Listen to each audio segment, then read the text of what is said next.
আজকে পুলিশের পোশাক চেঞ্জ করা হচ্ছে, কালার। আমরা বলতেছি খালি ওই পোশাকটা চেঞ্জ করলে হবে না, ভিতরেও চেঞ্জ হওয়া লাগবে। কথা কয়? আর যেন কোনো লেনদেন হয় না। সৎ মানুষ দরকার, ভালো মানুষ দরকার, সমাজটা পরিবর্তন করা দরকার। আর কত এই দেশে খাবে, আর কত, কিচ্ছু নাই এদেশে, সব শেষ, খালি দেশের মাটিটা পড়ে আছে। কথা কন বাজান? চলেন আমরা সামনের দিকে যাই বাজান। ওদের দোষ দিয়ে লাভ না, আমরাও কম খারাপ না। 1.5 টাকার বিড়ি আর 3 টাকার চা খায় কি স্লোগানদার। পল্টুবের চরিত্র ফুলের মতো পবিত্র, নামাজ মানে 1 ওয়াক্ত, গাঁজা খায় 5 ওয়াক্ত, কুমসিরিতে বাঁকা ভক্ত, শয়তানের 1 নাম্বার ভক্ত, হুজুর যেতেন খুবই শক্ত, সুশাকাই গরিবের রক্ত। নির্বাচনের পাতিলের যে চা, বৃষ্টি হওয়ার পরে খেরে পালার নিচ দিয়ে, খের চেনেন না? খেরে পালার নিচ দিয়ে যে পানি যায়, দেখবেন বৃষ্টি হওয়ার পরে খেরে পালার নিচ দিয়ে যে পানি যায়, ওইটা রং আর নির্বাচনের পাতিলের চায়ের রং সমান। সেই চা খায় আপনাকে কেনা যায়, 1 প্যাকেট বিড়ির কাছে বিক্রি হন 500 টাকা দিয়ে আপনাকে কেনা যায়। আপনি মানুষ, আপনার দিয়ে এই দেশে ইসলাম কায়েম হবে, আপনার দিয়ে এই দেশে সৎ নেতা নির্বাচিত হবে। আগে নিজে ভালো হয়। আপনি 1 নাম্বার নেতা 1 নাম্বার পাবেন, আপনি 2 নাম্বার নেতাও 2 নাম্বার, আপনি সিটার নেতা হবে বিশ্ব সিটার। আগে নিজে ভালো হয়।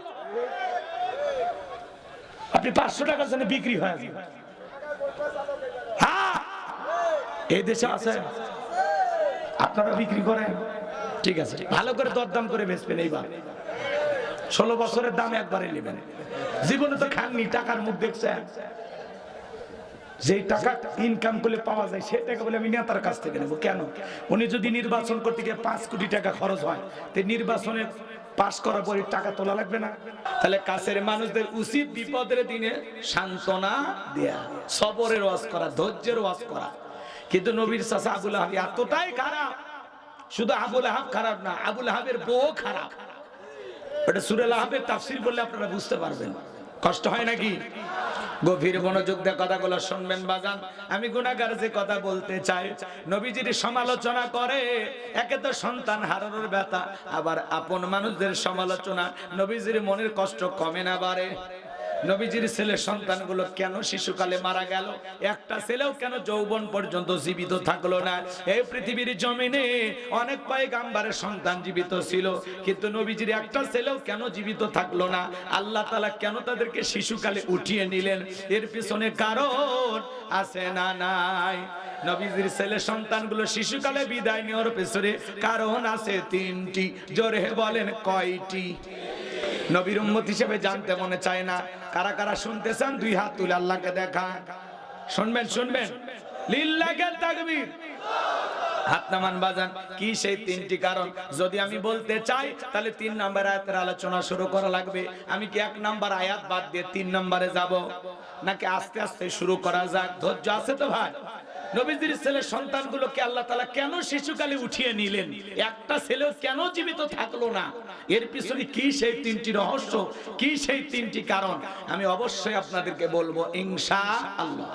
সম্মানিত ভাইয়েরা আমার, একে তো সন্তান হারানোর ব্যথা, অন্যদিকে আপন মানুষদের সমালোচনা, আবার সাহাবা ইকরাম যারা ইসলাম ধর্ম গ্রহণ করে, কাফের বেঈমানরা তাদের উপর নির্যাতন জুলুমের স্টিম রোলার চালায়। হযরতে বেলাল তখনও কালেমা পড়ে মুসলমান হন নাই। নবীজি রাতের বেলায় দারুল আরকামে বসা, হযরতে বেলাল বিশ্ব নবীর দরবারে উপস্থিত হয়ে গেলেন। নবীজির চেহারা মোবারকের দিকে তাকাইয়া হযরতে বেলাল ডেকে বলে, নবী গো, আপনার চাইতে সুন্দর মানুষ আমি জীবনে কোনোদিন দেখি নাই। একটু জোরে বলেন না সুবহানাল্লাহ। আপনার আমার নবী কতটা সুন্দর ছিলেন জানেন? হযরতে জাবের রাদিয়াল্লাহু তাআলা বলেন, পূর্ণিমার রাত আমি রাসূলের বাড়িতে গিয়েছিলাম, সেদিন দেখেছিলাম চাঁদ উদয় হয়েছে 2টা, একটা চাঁদ আসমানে আর একটা চাঁদ জমিনে। হযরতে জাবের ডেকে বলেন, আমি একবার আকাশের পূর্ণিমার চাঁদের দিকে তাকাই, আর একবার বিশ্বনবীর চেহারার দিকে তাকাই। হযরতে জাবের বলেন, ওই আকাশের পূর্ণিমার চাঁদের চাইতেও বিশ্বনবীকে আমার কাছে বেশি সুন্দর মনে হয়। আপনার আমার নবী কতটা সুন্দর ছিলেন জানেন? আম্মা জান আয়েশা ডেকে বলেন, যারা ইউসুফ নবীর চেহারার দিকে তাকাইয়া মিশরের রানীরা ফল কাটতে গিয়ে আঙ্গুল কেটে ফেলে দিয়েছিল, ওরা যদি আমার বিশ্ব নবীর চেহারার দিকে তাকাইতো, শুধুমাত্র আঙ্গুল নয়, আঙ্গুল কাটতে কাটতে হাত কাটতে কাটতে কখন যে নিজের কলিজা কেটে দুফাক করে দিত, মুহূর্তের জন্য টের পাইতো না। আপনার আমার নবী এতটাই সুন্দর। আম্মা জান আয়েশারও বলেন, ও দুনিয়ার মানুষ, তোমাদের একটা সূর্য আছে, আমি আয়েশার একটা সূর্য আছে। তোমাদের সূর্য উদয় হয় দিনের বেলায়, আর আমি আয়েশার সূর্য উদয় হয় রাতের বেলায়। আম্মা জান আয়েশাটাকে বলেন, একদিন রাতের বেলা আমি সেলাই কাজ করতেছিলাম, হাত থেকে সুইটা পড়ে গেল, বাতিতে কোনো তেল ছিল না, বাতি জ্বালাইতে পারলাম না, অপেক্ষায় আমি বসে থাকলাম। বিশ্বনবী যখন এশার সালাত আদায় করার পরে ঘরের ভিতরে প্রবেশ করলেন, সর্বপ্রথম নবীজি ঘরে ঢুকে আম্মা জান আয়েশাকে সালাম দিলেন। নবী আমার ঘরে ঢুকে স্ত্রীকে কি দিলেন? নবীর উম্মত হিসাবে আপনার আমার ঘরে আমল চালু থাকার দরকার আছে না নাই? বাড়িতে ঢুকেই বউকে সালাম দিবেন, আসসালামু আলাইকুম রহিমা, কেমন আছো সোনা? ঘরের দরজাটা খোলো না, আমি তোমার লিটনের বাপ, তোমার দিওয়ানা। বউ খুশি হয়ে দরজা খুলবে, কথা বলে ঠিক কি না? কিন্তু আমাদের ব্যবহার এত মিষ্টি না। আমরা ঘরে দরজা যা চিৎকারে মেরে ডাক দে, রুবেলের মা, দরজা খোল, বেশি দেরি হলে দরজা ভাঙ্গা ফেলা দিয়া, আজ তোর পিঠের ওপর কি যে হবি রে। ভিতর থেকে বউ বলে, এটা স্বামী না সেখানে আশ্রাই। কথা কয় না, কথা কয় না, আছে না এরকম লোক? মনে রাখবেন, সালাম আছে যেখানে শান্তি আছে, সালাম আছে যেখানে সমাধান আছে। অনেক বড় বড় ঝামেলা একটা সালামের মাধ্যমে সমাধান হয়ে যায়। স্বামী স্ত্রীর মধ্যে সালাম আদান প্রদান হলে একে অপরের প্রতি শ্রদ্ধা, ভক্তি, বিশ্বাস, ভালোবাসা বেড়ে যায়। আল্লাহু আকবার বলেন। আর বাড়িতে ঢুকে বউও সালাম দেয় না, স্বামীও সালাম দেয় না, দুইজনে বোবা। কথা কয় না। সূরা নূরের 27 নম্বর আয়াতে আল্লাহ স্পষ্ট ভাবে জানিয়ে দিয়েছেন, একজন মুসলমান আর একজন মুসলমানের গৃহে যখন প্রবেশ করবে, ওই গৃহবাসীর অনুমতি নিয়ে সালাম দিয়ে তারপরে প্রবেশ করতে হবে। আপনি রুবেল রুবেল কয়ে বাড়ির মধ্যে ঢুকে যান, রুবেলের বইয়ের ওন্না ঠিক না, ওর মায়ের কি খবর, বোনের কি খবর, এক নজরে দেখা শেষ। এই মুসলমান, একজন মুসলমান আর একজন মুসলমানের গৃহে প্রবেশ করতে হলে সালাম দিয়া অনুমতি নিয়ে ঢোকা লাগবে। এই সামান্য ভদ্রতাটুকু আপনার ভিতরে নাই। খালি ওয়াজ না ওয়াশও হবে, পারলে শোনেন, না পারলে চলে যান। আজ থেকে শপথ গ্রহণ করেন, একজন ভাই আর একজন ভাইয়ের বাড়িতে প্রবেশের সময় কি করবেন? সালাম দিবেন। সালাম দিয়ে অনুমতি নিতে নিতে মহিলারা পর্দার আড়ালে চলে যাবে, একটা পরিবেশ হবে, তাই না? আর আপনি ধাম করে বাড়ির ভিতরে ঢুকে যান, কোনো নক করা নাই, গলা খাকর দেওয়া নাই, ভালো হয়ে যায়। কি কথা ভেজাল আছে? রাগ করে সালাম দিবেন, পারবেন তো ইনশাআল্লাহ? বউকে সালাম দিবেন, জোরে বলেন কাকে? বউ। বাড়িতে শুধু বউকে না, ছোট ছোট বাচ্চা থাকলে ওদেরকেও সালাম দিবেন। এই যে ছোট ছোট বাচ্চাদেরকে সালামের অভ্যাসে পরিণত করবেন, দেখবেন 3-4 দিন দিতে দিতে পরশুদিন থেকে বাচ্চারাও দেওয়া শুরু করছে আপনার। প্রথমে বউকে সালাম দিলে হয়তো বা বউ চমকে উঠতে পারে, কারে সালাম দিলা? কথা কয় না, কারণ দেন নাই যে চমকে উঠতে পারে। তখন আবার বলতে পারে, কারে সালাম দিলা? তখন বলবেন, শেফালি তোরই দিলাম। তখন বলতে পারে, আজকে আবার কোন হুজুরের মুরিদ নিয়ে বাড়িতে ঢুকলা, সেদিন মুখের কাছে কলা চুরি করলা। বউ কিন্তু আপনার আমার গোপন প্রকাশে সবই জানে, কথা কয় না, ওর কাছে লুকানোর কিছু আছে। কথা কয়। জয়পুর হাটে ওয়াজ করলাম, এক যুবক কালে, হুজুর বউ সালাম দিতে গিয়ে আমার শরম লাগে। আমি তখন বললাম, তুমি বিয়ে করছো? কি কোন হুজুর, 3 সন্তানের বাপ আমি। আমি তখন বললাম, স্ত্রী সবাসের একটা দোয়া আছে, তুমি কি জানো? কত হুজুর, ওটা দোয়া পড়ার টাইম। বউকে সালাম দিতে গিয়ে শরম লাগে, আবার এদিকে বইয়ের বাচ্চা হয়ে যায়। তোমার শরম যদি বেশি হয়তো, তোমার বইয়ের তো বাচ্চা হওয়ারই কথা না। তার মানে ওটা শরম না শয়তানি? শরম না শয়তানি? আমল করতে গেলে যত অজুহাত। শোনেন, বাড়িতে বউকে সালাম দিবেন, যদি লোকজন না থাকে বইয়ের হাতটা ধরে মুসাফা। এ যুবক, কথা বলো, কার হাত? এটা জোরে বলো, কার হাত? বইয়ের হাত। পাশে বাড়ি ভাবির হাত না, ধরলে ধাপা দিয়ে পিটাবি। বইয়ের হাত ধরে মুসাফা করবেন। একেবারে যদি ময়দান ফাঁকা থাকে, কোলাকুলি সেরে নেবেন। আপনারা যদি দাম্পত্য জীবনে সুখ আর শান্তি পেতে চান, রাসূলের 4টা সুন্নাত প্রত্যেকটা মুসলমান ঘরে ঘরে আমল করা লাগবে। জোরে বলেন, কয়টি? রাসূলের 4টি রোমান্টিক সুন্নাত আছে। এই 4টি সুন্নাত যদি আপনারা স্বামী স্ত্রী দাম্পত্য জীবনে আমল করেন, মৃত্যু পর্যন্ত সম্পর্ক টিকে থাকার গ্যারান্টি। এ বাঁধন যাবে না ছিঁড়ে। তালাক হবি না কি? চারটে সুন্নত কি বলবো? হ্যাঁ শোনেন না, আপনারা কি দাম্পত্য জীবনে অসুখী? তাহলে আপনার সুখ শান্তি পেতে হলে কয়টা সুন্নত? জোরে বলেন কয়টি? আরো জোরে।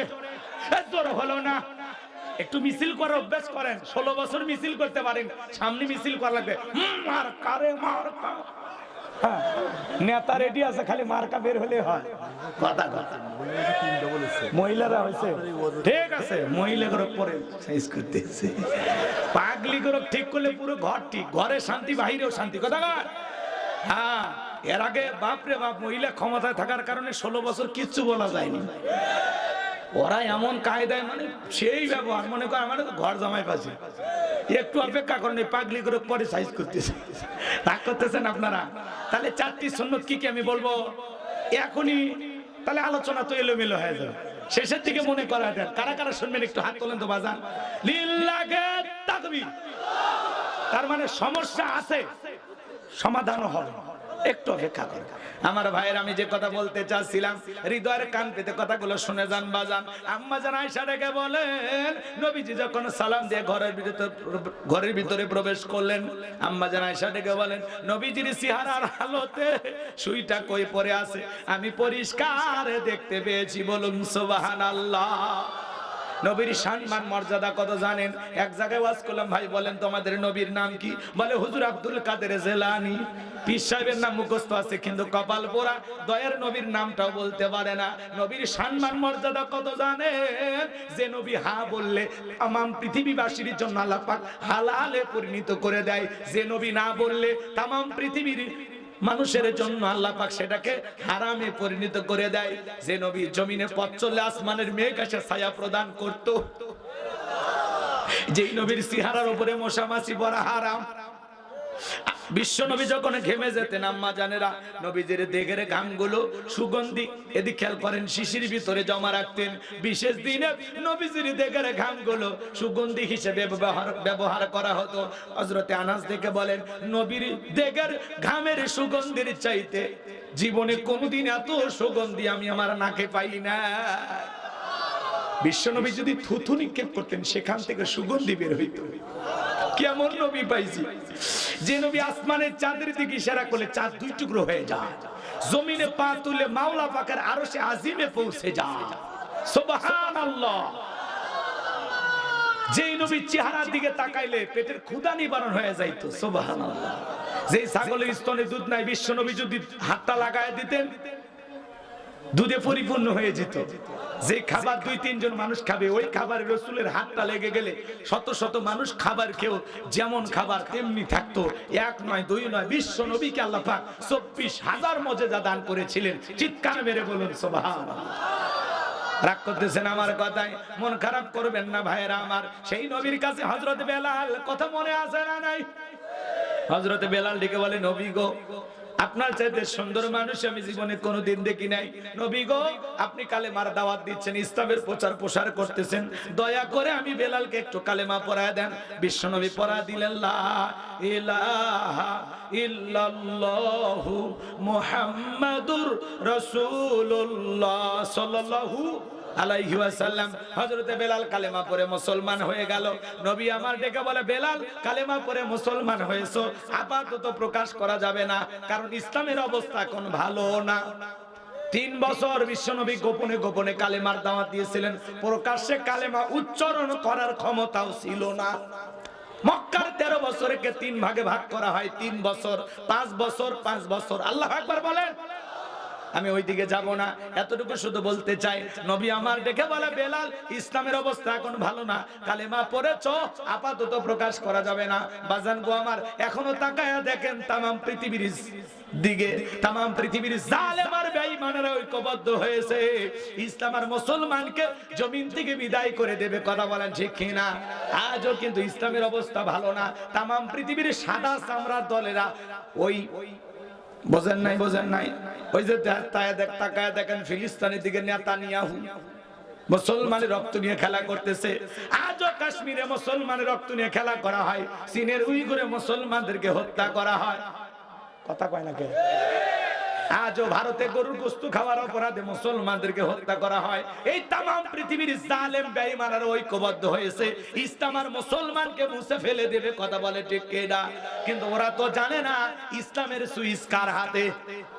ইউরিদুনা লিতুফিউ নূরাল্লাহি বিআফওয়াহিহিম ওয়াল্লাহু মুতিম্মু নূরিহি ওয়ালাউ কারিহাল কাফিরুন।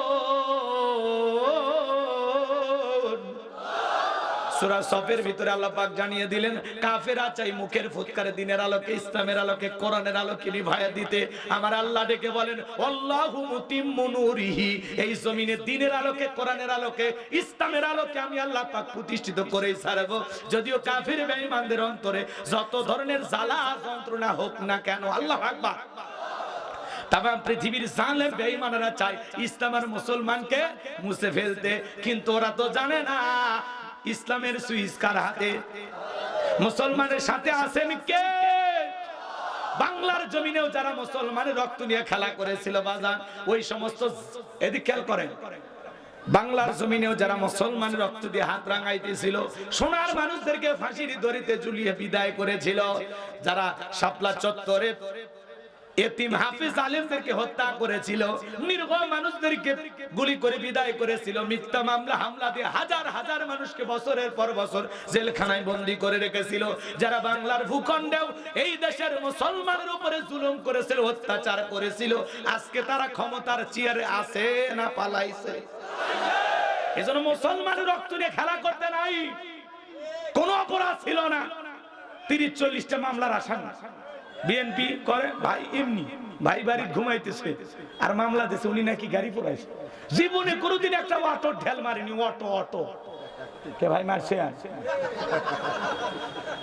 ওনার দেশে গাড়ি পোড়ানোর মামলা। সুপ্রিম কোর্টে একজন, ঢাকা সুপ্রিম কোর্টে এক অন্ধ মানুষ গেছে, ওনাকে গাড়ি পোড়ানোর মামলা দিয়েছে। কথা কার? রাগ করতেছে? যারা জুলুম করেছিল আজকে তারা পরাজিত, কথা বলে ঠিক কিনা? এজন্য বাড়াবাড়ি করতে নাই। আমরা বারবার বললাম ম্যাডাম পদত্যাগ করেন। আল্লাহ বলে কিসের পদত্যাগ? এরা যে অন্যায় অপরাধ করেছে, শুধু পদত্যাগ না, আমি আল্লাহ এদেরকে দেশ ত্যাগ করতে বাধ্য করব।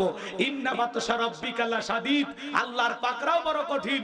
আল্লাহ ধরে না, যেদিন ধরবে মামু বাড়ি দিল্লি গিয়ে পড়বে, কথা বলে ঠিক কিনা?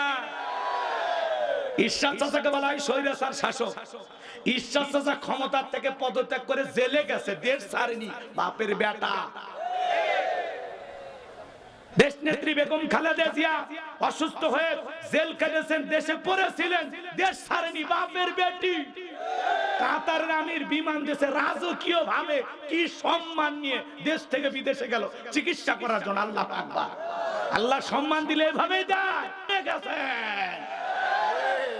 বড় বড় কথা বলতেন, পালাবো না, হারাবো না। এত কোটি কোটি অনুসারী কি করলেন 16 বছরে? কি ভালোবাসলেন? কতটুকু ভালোবাসা ছিল? এভাবে চলে যাওয়ার তো কথা ছিল না। পদত্যাগ করে যদি জেলেও যাইতেন, আপনার নেতা কর্মীও আপনাকে বাহবা দিত, কয়েক বছর পর ফুলের মালা দিয়ে জেলখানা থেকে বের করত। আর আপনি ভাবে পালিয়ে গেলেন। কথা বলেন না কেন? রাগ করেন? আবার মাঝে মাঝে কল রেকর্ড ফাঁস হয়, বলে আমি দেশের খুব কাছে এসে চট করে ঢুকবো। ঢুকবেনই তো বের হন কেন? হ্যাঁ, বের কেন হলেন? কথা কয় না কেন?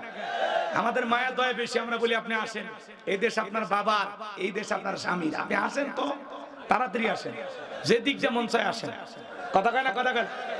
কয়েকদিন আগে এক কল রেকর্ড ফাঁস হয়েছে, ওইখানে শেষের দিকে এসে কান্না করছে, আমি দেশ সারা ঘর সারা খুব কষ্ট পেয়েছি আমি, জানেন, ওনাকে মিস করি আমি। রাগ করেন? মাঝে মাঝে আসতেছে। আমরাও বলি মহিলা মানুষ আর কতদিন ভিন দেশে থাকবেন, আপনি আসেন, এই দেশে আসেন। কথা কয় না? কথা কয় না? বুবু আইবা, তুমি আইবা গো, সেই দিন আইসা বুবু ক্ষমতা পাইবা না। ও বুবু আইবা, তুমি আইবা গো, সেই দিন আইসা বুবু ক্ষমতা পাইবা না। খোঁজ নাই বুবু কাদের কাকার, অবস্থা খারাপ করবে যে বাবার, হাউ নাঙ্কেল এখন সামনে আসে না। নেতা কর্মী সব জেলের ভিতর, আমি আসি ডরের ওপর, কখন জানি আসে গ্রেফতারি পরোয়ানা। বুবু আইবা, তুমি আইবা গো, সেই দিন আইসা বুঝি আর পাইবা না। ক্ষমতার চেয়ার থেকে নামা সহজ, কিন্তু এই চেয়ারে ওঠা কঠিন। আমরা আগামীতে সিদ্ধান্ত মার যাই হোক, এই দেশে আমরা নারীকে প্রধানমন্ত্রী বানাবো না। আগামীতে যেই দলেরই হোক পুরুষ প্রধানমন্ত্রী চায়, কারা কারা হাত তুলে দেখা। লিল্লাহি তাকবীর। নারীদের দেখার দিন শেষ, আগামীতে পুরুষের বাংলাদেশ। কথা বলে ঠিক কিনা? নারীদের জেদ বেশি, রাগ বেশি, অভিমান বেশি। দেখেন না, বাড়িতে স্বামীর সাথে ঝগড়া লাগে, হাড়ি পাতিল ভেঙে ফেলে দেয়, স্বামী তুলে আছাড় মারে। 16 বছর লাগছে সিয়ের থেকে নামছে না। কথা কয় না কে? না না, টেনশন করেন না, আমি তো তার কথা বললামই, তাই না? বেগম খালেদা জিয়া, ওনার কথা আমি উল্টাপাল্টা বলছি? বলবো না, কারণ আমরা ওনাকে অনেক ভালোবাসি। কারণ এই দেশে যত বিপর্যয় আসুক, যত ঘটনাই ঘটুক, কখনো এই দেশের জনগণকে ছেড়ে বেগম খালেদা জিয়া পালায়নি। উনি তো একমাত্র নেত্রী। কথা বলে ঠিক না? কখনো পালায়নি। আর ইনি সুযোগ পেলে খালি পেলে যায়। আবার বলে মানুষ আমাকে হত্যা করার প্ল্যান করেছিল, আমি না আসলে আমাকে শেষ করে দিত। খালি আপনাকে মারতে চায়, আর কাউরে মারতে চায় না। এগুলো নাটক আর খাবে না জনগণ। স্বজন হারানোর ব্যাপারে এক ডায়লগ দিয়ে 16 বছর চলবে না। কথা হয় না কে? দেশ নেত্রী বেগম খালেদা জিয়া ত্যাগ স্বীকার করেছে দেখে তো রাজকীয় সম্মানে বিদেশে গেছে চিকিৎসা নেওয়ার জন্য। মা ছেলের যে গভীর মহব্বত, ভালোবাসা, দীর্ঘ 8-9 বছর পরে যে সাক্ষাৎ, এই ছবি সোশ্যাল মিডিয়াতে ভাইরাল হয়ে গেছে। সবাই মন থেকে দোয়া করেছে, কেঁদেছে। কথা বলে ঠিক কিনা? উনি এখন দেখেন এই 5-6 দিনের চিকিৎসায় আল্লাহর বান্দি এখন একাই হাঁটতে পারে, কারো সাহায্য ছাড়াই। আল্লাহ যেন তাকে শেফায়ে কামিল আজেলা দান করেন। জোরে বলেন আমিন। ওনার জন্য আমাদের দোয়া ভালোবাসা আছে। কথা কয় না কেন? যিনি দেশের জন্য ত্যাগ স্বীকার করেছেন, আল্লাহ তার সম্মান দেবে। কথা বলছেন, ওনার হিসাব আলাদা। নারী বলতে ওই নারী এই নারী এক না। হ্যাঁ, ভুল বোঝা যাবে না। ঠিক আছে, রাগ করতেছেন? আর উনি তো বরাবর আলেমদেরকে মহব্বত করেন, ভালোবাসেন। ওনার স্বামী ছিল আলম প্রিয়। কথা বলে ঠিক না? আর শহীদ প্রেসিডেন্ট জিয়াউর রহমান হাজীদের জন্য যে কাজ করে গেছে, কি বলেন? প্রত্যেকটা হাজী তার জন্য দিল থেকে দোয়া করে। কিসের বাগান লাগাইছে? নিম গাছের বাগান। আহা, আল্লাহর বান্দা কি সেরা গেঞ্জি পরে, দেখেননি? সেই ছবি এখনো আছে না ভাই? এরকম ত্যাগী নেতা হওয়া লাগবে। খালি নেতা হলে হবে না, নেতা হলে ওনাদের মতো দেশপ্রেমিক হওয়া লাগবে। আল্লাহ আল্লাহ তার গোলামকে জান্নাতের উচ্চ মাকাম দান করুন। এটা ছিল বলুন আমিন। কষ্ট পাইছেন? ভাইরা দোয়া চেয়েছেন, আমি দোয়া করেছি, মোনাজাতে দোয়া হবে ইনশাআল্লাহ। দোয়া করতে আমাদের আপত্তি নাই। কি কন? ওনার জন্য দোয়া করি এখনো। আল্লাহ যেন ওনারে হেদায়েত দান করেন। কি কন? জি জি জি, রাগ করবেন না আমার ভাইয়েরা, সামনের দিকে যাই। অনেক কথা বলার আছে। 16 বছরের কাজ আমি একদিনে আদায় করব। এই মাঠ সেই মাঠ, যে মাঠে কোরআনের হক কথা বলতে দেয়নি, আজকে জায়গায় তুল কালাম হয়ে যাবে, ভূমিকম্প হয়ে যাবে, সুনামি হয়ে যাবে। বাগেরহাট এলাকার মানুষ ঝড় তুফান দেখছেন না? আজকে আলোচনার ঝড় দেখবেন, খালি একটু অপেক্ষা করেন। কপালে যা আছে কি ঠিক আছে। লিল্লাহি তাকবীর। মানে আজকে আর জবান আমি কন্ট্রোল করব না, যা আছে কপালে। লিল্লাহি তাকবীর। চলেন আমার ভাইরা, সামনের দিকে যায়। নবী আমার রেখে বলে, বেলাল ইসলামের অবস্থা ভালো না, কালেমা পড়েছো, আপাতত প্রকাশ করা যাবে না। হযরতে বেলাল রেখে বলেন, নবী গো, আমার জীবনের কোনো দাম নাই। আমার মনিব উমাইয়া উট্টুম্মা ছাগল পেশাব পায়খানা করে দেয়, সেই ঘরে থাকতে আমার বড় কষ্ট হয়। আমি বলেছিলাম, উমাইয়া, এই ঘরে থাকতে আমার বড় কষ্ট হয়, আমার জন্য একটু ভালো ঘরের ব্যবস্থা করে দাও। উমাইয়া ডেকে বলে, বেলাল রে, উট্টুম্মা ছাগলের দাম আমার কাছে আছে, কিন্তু তোর মতো কালো হাফসি বেলালের দাম আমার কাছে নাই। জোরে কন্যা উযুবিল্লাহ।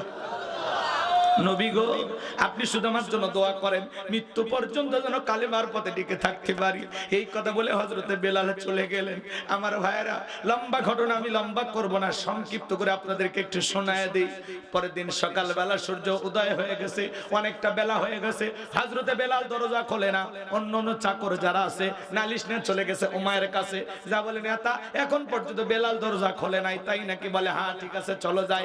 এইবার দরজায় ডাক দেয়, এ বেলাল দরজা খোল। হযরতে বেলাল দরজা খোলে না, জোরে করে ধাক্কা মারছে যখন দরজা খুইলা গেছে তখন এইবার উমাইয়া তাকায়া দেখে সেই রাত্রিতে হযরতে বেলাল কালেমা পড়ে মুসলমান হয়েছে। ওই রাত্রিতে একটা উর্দুম্বা ছাগলের কাছে কোনো পেশাব পায়খানা নাই, জোরে বলেন মারহাবা। এইবার উমাইয়া ডেকে বলে সাগরের দল, বেলালের বিরুদ্ধে মিথ্যা অভিযোগ দাও। তোমরা যখন ঘুমাচ্ছিলে বেলাল তখন ময়লা আবর্জনা পরিষ্কার করেছে, তাকায়া দেখো না একটা উর্দুম বা ছাগলের কাছে কোনো পেশাব পায়খানা নাই, যাও নিজেদের কাজ করো। ওদেরকে তাড়িয়ে দেওয়ার পরে এক পা দুপা করে হযরতে বেলালের কাছে চলে গেলেন। হযরতে বেলাল দেয়ালে পিঠটা লাগাইয়া জিহ্বা নাড়ায়া জিকিরি করে কার? এইবার হযরত বেলালকে হালকা করে ধাক্কা মারছে যখন জবান দিয়ে কালেমার আওয়াজ বের হয়েছে তখন এইবার উমাইয়া ডেকে বলে বেলাল তোর জবান দিয়ে কি শুনলাম, তুমি কি মুসলমান হয়েছো? হযরত বেলাল ডেকে বলে মুসলমান হয় যারা মিথ্যা কথা বলতে পারে না তারা, ওয়াকুলু কাওলান সাদীদা। মুসলমানেরা হবে সত্যবাদী, মুসলমানেরা কখনো মিথ্যাবাদী হতে পারে না। আর আমাদের সমাজে তাকায় দেখেন এক পা কবরে চলে গেছে, মুখটা বেঁকা হয়ে গেছে, এত মিথ্যা কথা বলে। শয়তান পর্যন্ত বলে আমি এত খারাপ না, ভরা পেটে মিথ্যা, খালি পেটে মিথ্যা বলে। হেলিকপ্টার দিয়ে পানি দিয়েছিলাম, পানি যদি দিলেন ছাদের শিশুটা মারা গেল কিভাবে বলে? মিথ্যা কথা। কে? র্যাবের মহাপরিচালক দুঃখ প্রকাশ করেছেন, তাদেরকে দানবের মতো ব্যবহার করা হয়েছে। আজও সোশ্যাল মিডিয়াতে সেই কি গুলির ভিডিওগুলো দেখেন না, পাখির মতো মানুষকে গুলি করে হত্যা করা হয়েছে। আর উনি মেট্রো রেল দেখে কাঁদে, এত কষ্ট, আমি কি চোর? এগুলো তো দেশের মানুষের জন্য করেছিলাম। মানুষের বুকে রক্ত, তাজা রক্ত দেখে চোখে পানি আসে না, কাজ ভাগা দেখে কাঁদে। হ্যাঁ, মেট্রো রেল এরকম তৈরি করা ব্যাপার হইল, কিন্তু শহীদ আবু সাইদকে ফেরত দেন তো, একটা মুগ্ধকে ফেরত দেন।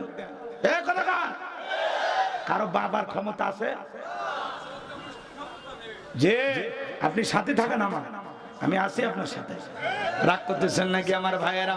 মন খারাপ করবেন না বাজান গো আমার। হযরতে বেলাল ডেকে বলে মুসলমান হয় যারা মিথ্যা কথা বলতে পারে না তারা। গতকাল রাত্রিতে নবীজির হাতে হাত রেখে আমি কালেমা পড়ে মুসলমান হয়েছি। এই কথা শোনার পরে উমাইয়া ডেকে বলে বেলাল উর্দুম্বা ছাগলের মালিক বানায় দেব, ভালো থাকার ঘরের ব্যবস্থা করে দেব। হযরতে বেলাল ডেকে বলে উমাইয়া রে, পার্থিব সম্পদের বিনিময়ে বেলাল তার ঈমানটা বিক্রি করতে রাজি নাই। আল্লাহু আকবার বলেন। এইবার উমাইয়া ডেকে বলে আমার কথা না শুনলে বড় নেতা আবু জেহেলকে খবর দেব। হযরতে বেলাল ডেকে বলে বড় নেতা ছোট নেতা এখন কাউকে গোনার টাইম নাই, আমি দুনিয়ার কোন আবু জেহেলকে ভয় করি না, আমি ভয় করি আমার আল্লাহকে। এইবার উমাইয়া দৌড়ে চলে গেছে নেতার বাড়িতে, যা বলে নেতার সংবাদ খুব খারাপ। কি হয়েছে? বলে আমার বাড়ি কি থুতার বেলাল কালেমা পড়ে মুসলমান হয়েছে। তাই নাকি? বলে হ্যাঁ, ঠিক আছে যাও আমি আসতেছি। আবু জেহেল একটা বিশেষ বাহিনী ছিল, সাঙ্গ পাঙ্গ ক্যাডার মাস্তান ছিল, যাদের কাজই হলো মুসলমানদের উপর নির্যাতন জুলুম চালানো। একটু ভলিউম বাড়াও, একটু কথা বোঝেন নাই মনে হয়। আজও তাম পৃথিবীর দিকে তাকায় দেখবেন জালেমদের বিশেষ একটা বাহিনী আছে, যাদের কাজই হলো টুপিওয়ালা দাড়িওয়ালা ইমানদার আলেম ওলামাদের উপর নির্যাতন জুলুম চালানো। আলেমদের গায়ে হাত দিয়েছিল যারা, আজকে লাঞ্ছিত তারা, বঞ্চিত তারা, ঘৃণিত তারা। এ বাবা এরকম করো না, একটু সাইড হও।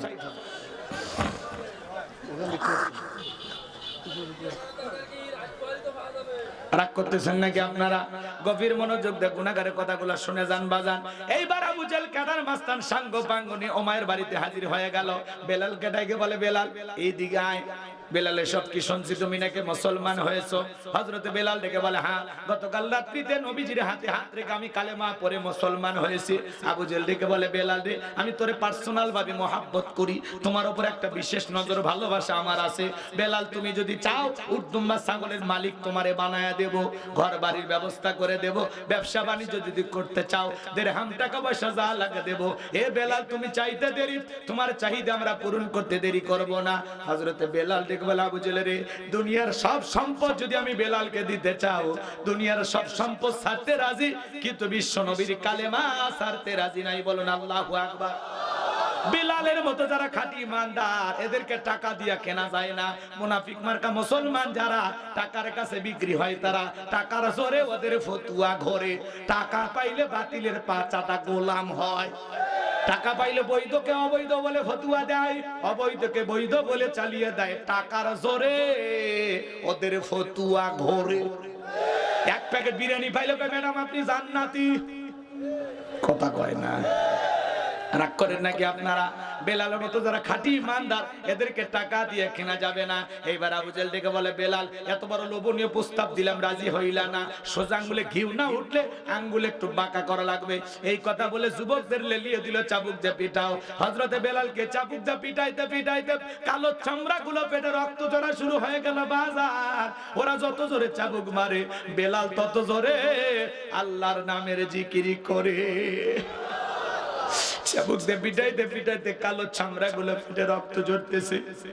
আবু জেহেল ডেকে বলে, বেলাল চাবুক দিয়ে মারতে মারতে কালো চামড়া গুলো ফেটে রক্ত ঝরতেছে রে বেলাল, তারপরে কি নবী মুহাম্মাদের কালেমা ছাড়বি না? হযরতে বেলাল ডেকে বলে, আবু জেহেল রে, মারতে মারতে যদি মেরেও ফেলে দাও, জীবনটা দিতে রাজি, নবীর কালেমা ছাড়তে রাজি না। এইবার আবু জেহেল ডেকে বলে, বেলালের পায়ের রশি বাঁধো, উটের পায়ের সঙ্গে লাগাইয়া মরুভূমির উত্তপ্ত গরম বালিতে ছেঁচড়াইয়া ছেঁচড়াইয়া ঘোরা হলো। আরবের বালিগুলো এত গরম, চাল দিলে মুড়ি হয়ে যাইতো। বাবলা গাছের কাঁটাগুলো জিব্বার ভিতরে পেরেকের মতো মারা হলো। বিকেল বেলা নিয়ে আসে বলে, বেলাল চাবুক দিয়ে পিটাইলাম, পায়ে রশি লাগাইয়া নিয়ে ঘুরলাম রে বেলাল, এত নির্যাতন জুলুম করা গেল রে বেলাল, তারপরে কি নবী মুহাম্মাদের কালেমা ছাড়বি না? হযরতে বেলাল দেখে বলে, আবু জেহেল রে, মারতে মারতে যদি মেরেও ফেলে দাও, বেলাল জীবন দিতে রাজি, কিন্তু নবীজির কালেমা ছাড়তে রাজি নাই। আল্লাহু আকবার। এইবার আবু জেহেল ডেকে বলে, যুবকের দল যাও, সবাই মিলে একটা বিশাল বড় পাথর নিয়ে এসে বেলালের বুকের উপরে চাপায়া দাও। বিশাল বড় একটা পাথর নিয়ে এসে হযরতে বেলালের বুকের উপরে চাপায়া দেওয়া হলো। আবু জেহেল মনে করলো পাথরে চাপার আঘাতে বেলাল মারা যাবে, এই কথা ভেবে কাফেররা চলে গেল। হযরতে বেলালের হাত বাঁধা, পা বাঁধা, বুকের উপরে বিশাল বড় পাথর, এরপরে জিহ্বা নাড়া জিকিরি করে কা। ও বাগের হাটের বাবাজিরা, জিকিরি করার জন্য আপনাকে আমাকে কেউ মারে না, ধমক দেয় না, পিটাই না, তারপরে আমরা কপাল পর আল্লাহর জিকিরি করি না। হাদিস শরীফের ভিতরে আসছে বাজার, যার জিহ্বাটা আল্লাহর জিকিরে তরুতাজা থাকবে, আল্লাহর জিকিরে ভিজা থাকবে, ওই জিহ্বাওয়ালা মানুষ কোনোদিন জাহান্নামের আগুনে জ্বলবে না। বলুন সুবহানাল্লাহ। আল্লাহ বলেন, ফাযকুরুনি আযকুরুকুম ওয়াশকুরুলি ওয়ালা তাকফুরুন, তোমরা আমারে স্মরণ করো, আমি আল্লাহ তোমাদেরকে স্মরণ করব। কৃতজ্ঞতা প্রকাশ করো, অকৃতজ্ঞ হয়ো না। তাহলে সব সময় জবানে জিকিরি চালু রাখতে হবে কার? মাঠে কাজ করতে করতে জিকিরি করা যায়, দোকানদারি করতে করতে জিকিরি করা যায়, অফিসে কাজ করতে করতে জিকিরি করা যায়, রিকশা ভ্যান চালাতে চালাতে জিকিরি করা যায়, পথ চলতে চলতে জিকিরি করা যায়। সুবহানাল্লাহ, আলহামদুলিল্লাহ, আল্লাহু আকবার, লা ইলাহা ইল্লাল্লাহ, লা ইলাহা ইল্লাল্লাহ, সুবহানাল্লাহি বিহামদিহি, সুবহানাল্লাহিল আযীম। এগুলো সব জবানে হালকা, কিন্তু মিজানের পাল্লায় নেকির ওজন অনেক বেশি। পারবো তো ইনশাআল্লাহ? আল্লাহ আমাদের সব সময় আল্লাহর জিকিরি করার তৌফিক দান করুন, চিল্লা বলুন আমিন। হযরতে বেলালের রক্তাক্ত জিহ্বা, এ বাজান গো আমার, রক্তাক্ত জিহ্বা নিয়ে আল্লাহর জিকিরি করে আর ডেকে বলে, আল্লাহ তোমার মতো মালিকের জিকিরি করতে বড় কষ্ট হয়, বুকের উপরে পাথর থাকার কারণে।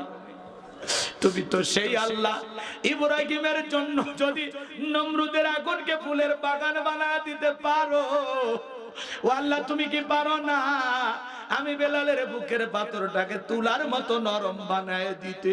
হযরতে বেলাল দোয়া করতে দেরি, আসমানের মালিক আল্লাহ দোয়া কবুল করতে দেরি করে নাই। বেলালের বুকের পাথরটাকে আমার আল্লাহ তুলার মতো নরম বানিয়ে দিয়েছে। বেলালের নিঃশ্বাসের সাথে পাথর ওঠে আর নামে। সুবহানাল্লাহ। আশিক রাসূল বেলাল, নবীর পাগল বেলাল। আমার নবীকে বেলাল কত ভালোবাসতেন জানেন বাজার?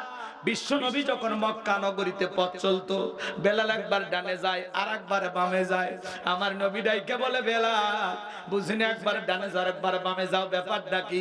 হযরতে বেলাল ডেকে বলে, নবী গো, আপনি কালেমার দাওয়াত দেন, ইসলামের প্রচার প্রসার করেন, ওই কাফেররা হলো আপনার শত্রু।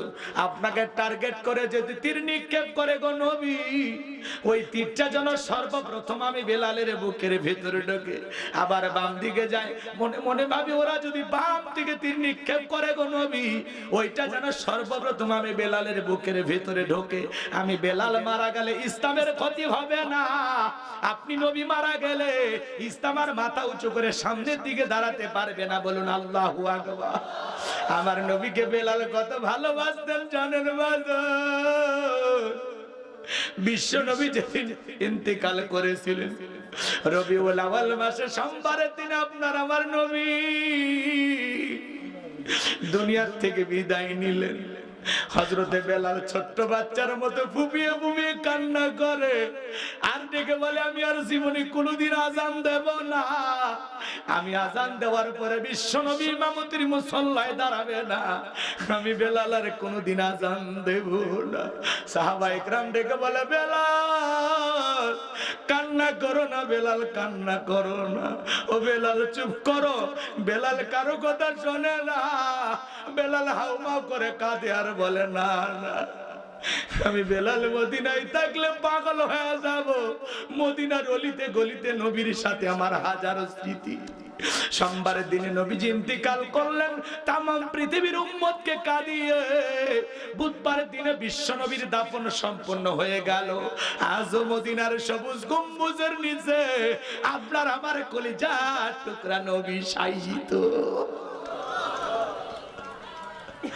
হযরতে বেলাল বলে, আমি আর মদিনায় থাকবো না। নবীজির দাফন সম্পন্ন হয়ে গেলে বেলাল মদিনা ছেড়ে চলে গেল।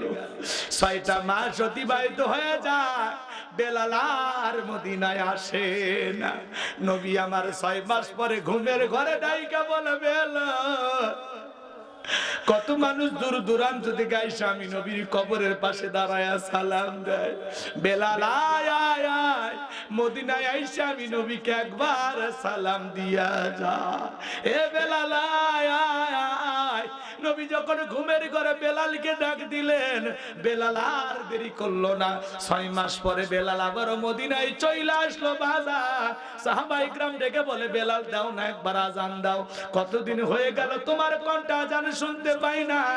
বেলাল বলে, না না, আমি আজান দেব না। আমি আজান দেওয়ার পরে নবী আমার ইমামতির মুসল্লায় দাঁড়াবে না, আমি বেলাল আর আজান দেব না। ছোট ছোট বাচ্চারা পর্যন্ত বলে, মা বেলাল আসছে, একটা নজর দেখে আসি। হাজার হাজার লোকজন চতুর্দিক দিয়ে আসলো। নবীর নাতি হাসান আর হোসাইন বেলালের 2টা হাত ধরে কান্না করে। হযরতে হোসাইন যখন হাতটা ধরে রেখে বলে, নানু ভাই, নানাও চলে গেছে, তুমি আমাদেরকে ছেড়ে চলে গেছো। ও নানু ভাই, কতদিন হয়ে গেল তোমার কণ্ঠে আজান শুনতে পাই না, দাও না নানু ভাই একবার আজান দাও, আমরা একটু তোমার কণ্ঠে আজান শুনতে পাই। হযরতে হোসাইন যখন হাত ধরে নানু ভাই বলে ডাক দেয়, বেলাল তাকায়া দেখে হোসাইনের চেহারার উপরে মনে হয় মদিনার নবীর ছবিটা ভাইসা উঠছে। মনে হয় মদিনার নবী ডাইকা বলে, বেলাল দে না একবার আজান দে, আমি নবীও কতদিন হয়ে গেল তোর আজান শুনতে পাই না। হযরতে হোসাইন যখন হাতটা ধরে নানু ভাই বলে ডাক দেয়, বেলাল তো জানে নবী হাসান আর হোসাইনকে কত ভালোবাসতো।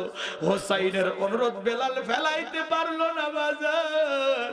6 মাস পরে মদিনায় এসে হযরত বেলাল আযান দিলেন, বলুন আল্লাহু আকবার।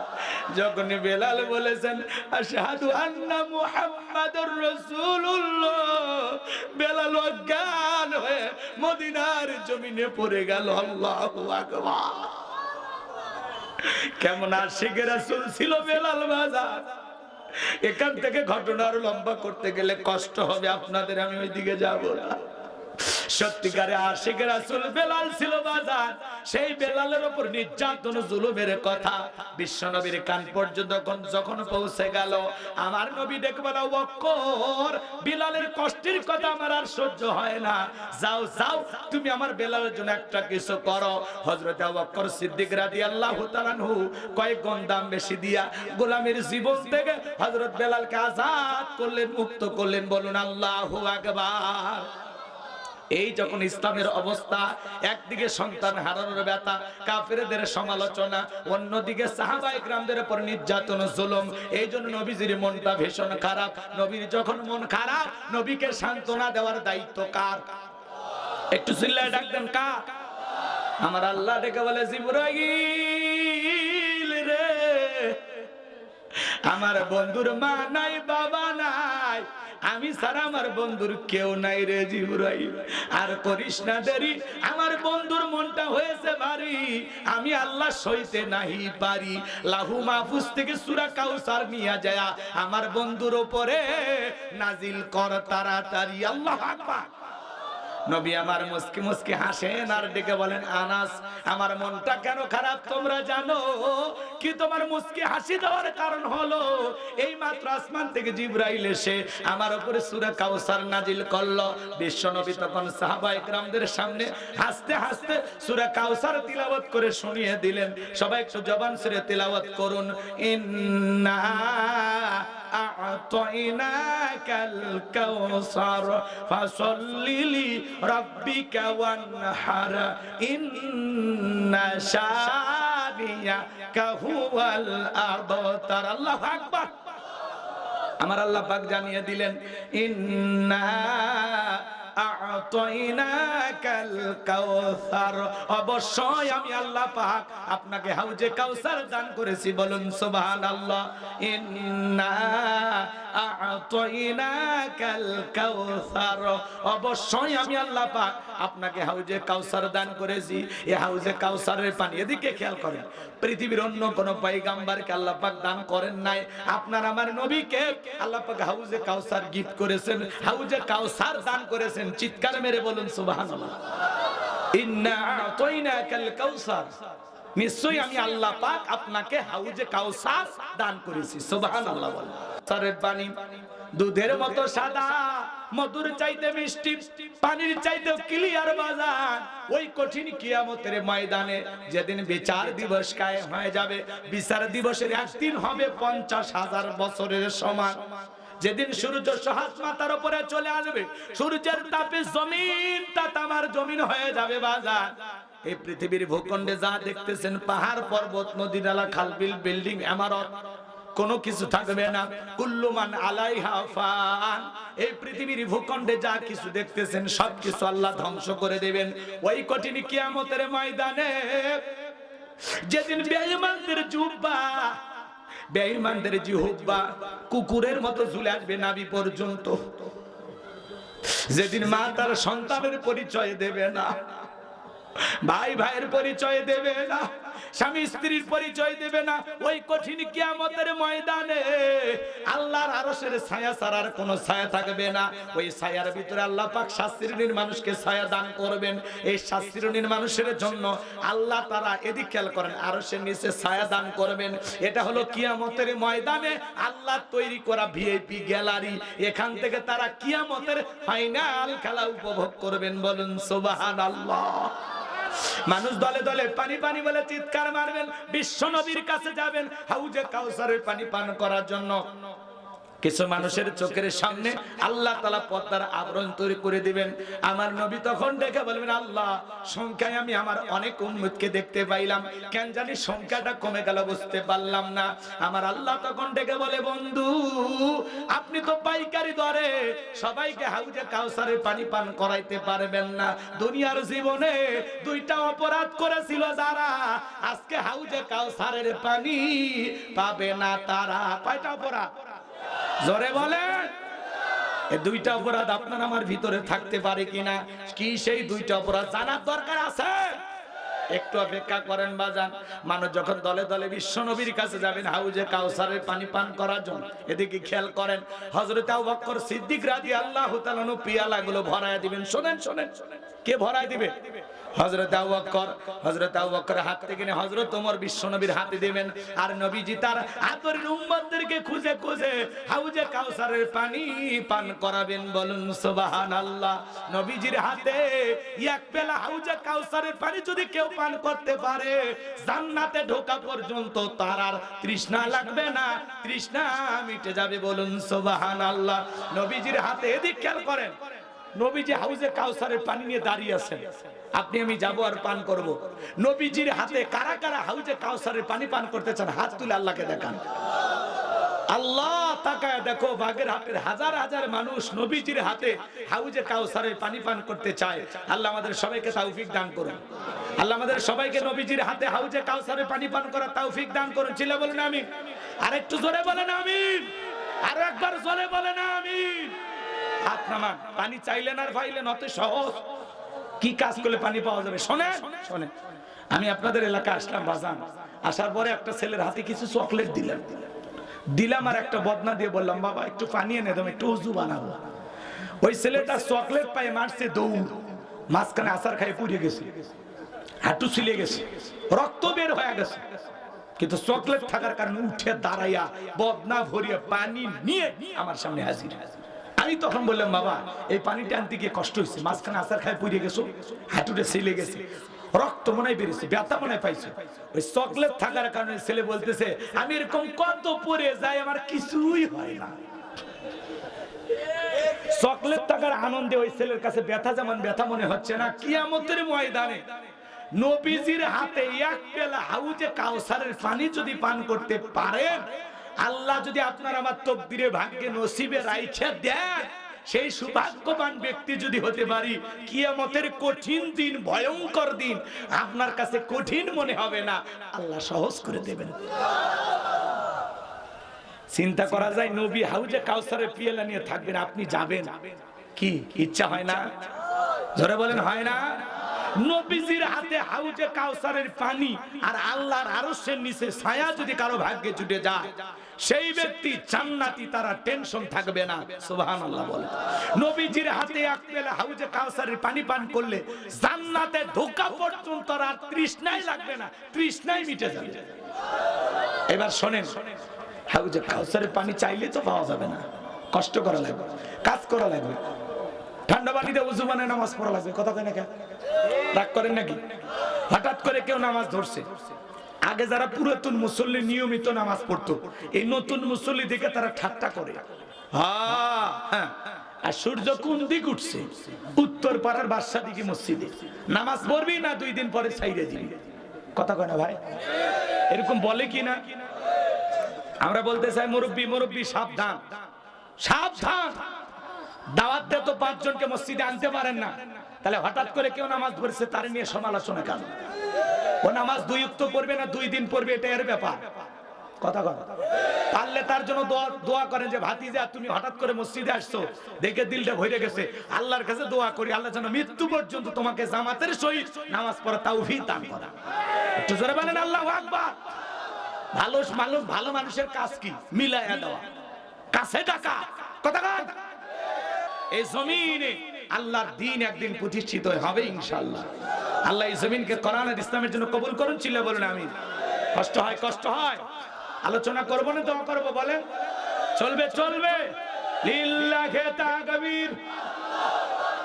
আলেম ওলামা যেখানে, কোরআন হাদিস যেখানে, পীর মাশায়েখ যেখানে, এ ভণ্ড পীর যেখানে, সুদ ঘুষ যেখানে, গাজা বাবা যেখানে, ভোট চোর যেখানে, খুনি সন্ত্রাস যেখানে,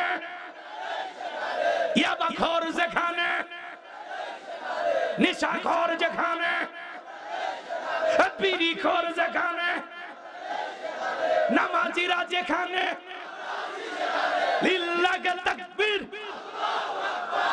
জড়তা ভাঙে নিলে সামনে তো মিছিল করা লাগবে, তাই না? জি জি, রেডি থাকেন, রেডি থাকেন। এইবার বাংলাদেশের মানুষ খেলা দেখবে। এসে জনাব তারেক রহমান তিনি কয়েকদিন আগে বলেছেন যে এইরকম ভাবা যাবে না যে আমরা ক্ষমতায় চলে গেছি, আগে জনগণের আস্থা নেন, জনগণ যাকে রায় দিবে তারাই নেতা হবে। ওনার বক্তব্য শুনে, ওনার প্রত্যেকটা ভিডিও দেখে আমি ওনার প্রেমে পড়ে গেছি। কি চমৎকার কথা বলেন, নেতা তো এরকমই হবে। কথা না, কোনো আক্রমণাত্মক ভাষা নেই, কোনো উল্টা পাল্টা কথা নেই, খুব ঠান্ডা মাথায় বক্তব্য দেয়। জ্ঞানী লোকেরা কম কথা বলে, তাই না? উনি বারবার বলতেছে যে নেতা কর্মীরা তোমরা ভাবো না যে আমরা চলে গেছি, জনগণ যাদেরকে রায় দিবে তারাই দিবে যাবে। কথা কা, এই যে চমৎকার কথা, আমরা আসলে এরকম একটু দেখতে চাচ্ছি যে বাংলাদেশে একটা সুষ্ঠু নির্বাচন হলে কি হয়, আমরা একটু দেখতে চাই। আল্লাহ যেন দেখার সেই সুদিন পর্যন্ত আমাদেরকে জীবিত রাখে। একটু চিল্লা বলেন আমি কষ্ট পাইছেন। আমরা বারবার বলতেছি আপনি একটু দেশে আসেন তাড়াতাড়ি, আমার দেশে আসা দরকার। কথা কয় না কেন? এই যে টক শোতে সেদিন 3 সাংবাদিক সেই গরম বলতেছে উনি কেন দেশে আসে না, এখন তো দেশের অবস্থা স্বাভাবিক, মামলা নাই, তাড়াতাড়ি আসুন। এখন উনি যে কেন এসেছেন আমরা জানি না, কিন্তু আমরা বলতে চাই অতি দ্রুত দেশে আসা দরকার। কথা বলেন, সবাই মিলেমিশে থাকি, আসেন তাড়াতাড়ি আসেন। আর কতদিন বাইরে থাকবে? কথা কয় না, রাগ করতেছেন নাকি? আমার ভাইয়েরা মন খারাপ করবেন না, সামনের দিকে যাই বাজান। আমি গুনাহগার যে কথা বলতে চাচ্ছিলাম, গভীর মনোযোগ দিয়ে কথাগুলো শুনে যান। নবীজির হাতে হাউজে কাউসারের পানি যদি পান করতে চান, কাজ করতে হবে 2টি। জোরে বলেন কয়টি? আগে বললাম পানি চাইলেন আর পাইলেন, অত সহজ কাজ করালে। অনেকে যুবক বয়সে দাড়ি রাখে, মুরব্বীরা দেখে ঠাট্টা বিদ্রুপ করে। হ্যাঁ, এই বয়সে বুড়ের ভাব ধরলি। কথা কয় না কেন? বউ নিয়ে দাড়ি, এদিকে দাড়ি রেখে বউ নিয়ে একটু ঘুরতে গেছে, দেখে বলে ভাবি আসসালামু আলাইকুম, সাথে চাচার খবর কি? বউ বাড়িতে এসে রাগ করে, বাইরে তোমার সাথে যাওয়া যাবে না। কেন? কয় আমার এটাকে ভাবি আর তোমার এটাকে চাচা। যেই বউ নবীর সুন্নাত দাড়িকে মহব্বত করে না, এই বউ আপনাকে 100% ভালোবাসা দিতে পারে না। জোরে বলেন, আমরা দাড়ি রাখছি কার ভালোবাসা? বিশ্ব নবীকে ভালোবেসে। কথা বলেন ঠিক কিনা? দাড়ি হলো পুরুষের সৌন্দর্য, টুপি খোলা যায়, জুব্বা খোলা যায়, দাড়ি এমন একটা সুন্নত, খোলার উপায় আছে, 24টা ঘন্টা লাগে থাকে। সুবহানাল্লাহ বল। আর এমনও মুরব্বী আছে 50-60 বছর বয়স হয়ে গেছে, চামড়া জড়ে গেছে, তাও সেলুনের যাবালে ক্লিয়ার করেন। কয় চাচা এবার একটু রাখেন, চামড়া জড়ে গেছে, হয় না। কয় পিলার দিয়ে টান দিয়ে হলে সেভ করে দাও। কথা কয় না কেন? এরকম আছে না নাই? চামড়া জড়ে গেছে তাও দাড়ি রাখতে পারছে না। কয় চুলকে, চুলকে তো কবরে ঢোক, ফেরেশতারা তো চুলকেলির মলম নিয়ে বসে আছে, এমন মলম লাগা দেবে। কথা কান ঠিক কিনা? তাহলে দাড়ি রাখবা তো যুবক, দাড়ি রাখবা তো ইনশাআল্লাহ। চলেন আমার ভাইয়েরা, তাহলে হাউজে কাউসারের পানি পান করতে গেলে কাজ করতে হবে 2টি। সবাই 2টা আঙ্গুল তুলে বলেন তো কাজ করতে হবে কয়টি? 2টি। আরো জোরে। আল্লাহ তাআলা সেটা জানিয়ে দিলেন 2 নাম্বার আয়াতে। জবান ছেড়ে সবাই বলুন ফাসাল্লিলি রাব্বিকা ওয়ানহার। বলেন ফাসাল্লিলি রাব্বিকা ওয়ানহার। 1 নাম্বার হলো ফাসাল্লিলি রাব্বিকা, রবির উদ্দেশ্যে সালাত আদায় করা লাগবে। নামাজ হবে একমাত্র কার জন্য? কুলিন্না সালাতি ওয়া নুসুকি ওয়া মাহইয়ায়া ওয়া মামাতি লিল্লাহি রাব্বিল আলামিন। সূরা আনআম আয়াত নাম্বার 162। আল্লাহ রাব্বুল আলামিন জানিয়ে দিলেন নবীজি আপনি বলুন আমার নামাজ, আমার কুরবানি, আমার জীবন, আমার মরণ সব কিছু হবে একমাত্র কার জন্য? মুমিন জীবনের সব ইবাদত হবে একমাত্র আল্লাহ তাআলাকে রাজি খুশি করার জন্য, আল্লাহর সন্তুষ্টি অর্জনের আশায়। কথা বলেন ঠিক কিনা? তাহলে ফাসাল্লিলি রাব্বিকা, রবের উদ্দেশ্যে সালাত। সালাত হবে একমাত্র কার জন্য? ফাওয়াইলুল লিল মুসাল্লিন আল্লাযীনা হুম আন সালাতিহিম সাহুন।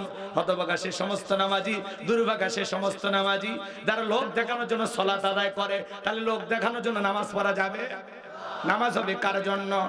আল্লাহ বলেন ফালিয়াবুদু রাব্ব হাযাল বাইত আল্লাযী আত'আমাহুম মিন জু' ওয়া আমানাহুম মিন খাউফ।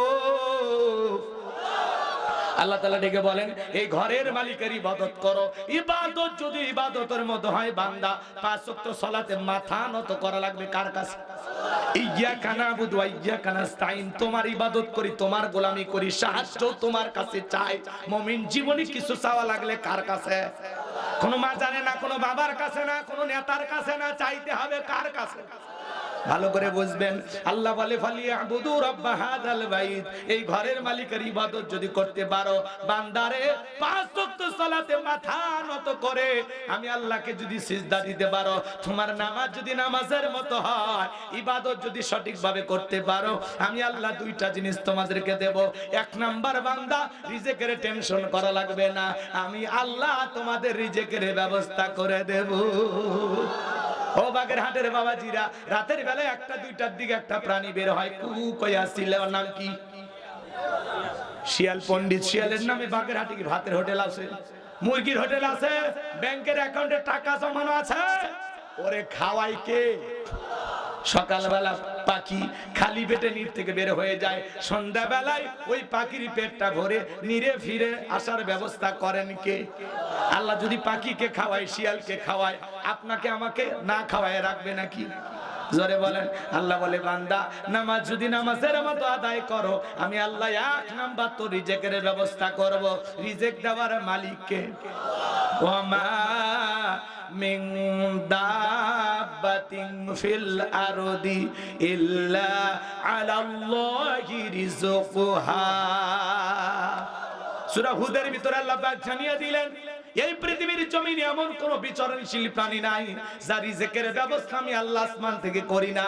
ওই আটলান্টিক মহাসমুদ্রের ৩৩,০০০ ফিট গভীর অতলে পানি নিচে থাকা ছোট্ট একটা প্রাণী, তার রিজিকের ব্যবস্থাও আমি আল্লাহ আসমান থেকে করি। সুবহানাল্লাহ। এ ভাই, এ যুবক, কি হলো? 12টা পার হয়ে গেছে, ওটা বাসা করতেছেন কেন? আলোচনা শুনবেন না? কথা চলবে না? দোয়া করব? চলবে চলবে, ওটা বর্ষা করবে না, পরিবেশ নষ্ট করবে না। আমি প্রাণ ভরে কথা বলবো, আরো ঘন্টাখানেক ওয়াজ করলে সমস্যা আছে?